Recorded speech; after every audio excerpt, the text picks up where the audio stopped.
Turning focus now to the first inside story on the show. Advanced voting, viewers, for Canada elections opens Friday after Prime Minister Carney announced a snap poll just weeks after coming to power. This is the first election in a decade where there's no Trudeau who's on the ticket, and it's happening after his disgraced exit from the party earlier this year. Well, with him going, the Liberal Party's prospects have actually increased since then.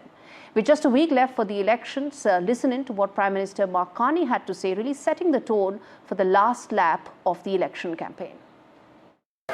The relationship we had with the Americans, these guys weren't wrong. They want us to be the 51st state. They want to break us.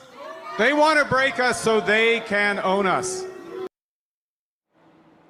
So the second and final election debate in English saw some very sharp one-liners from the primary candidates, but it was largely a very lackluster debate. At least there weren't any fireworks that Indians are used to.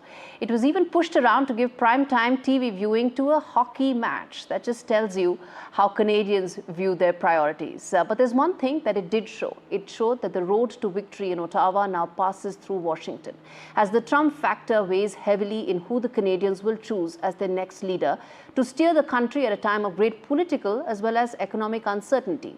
And this is getting reflected in the messaging of the two primary candidates, the Liberal leader Mark Carney and the Conservative leader Pierre Poilievre.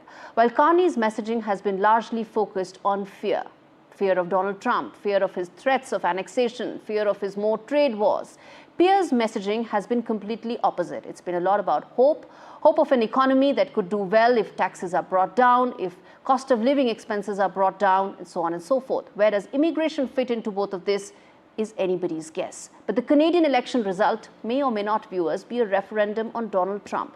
But it's turning out to be an election where neither party seems to have answers or a broader roadmap.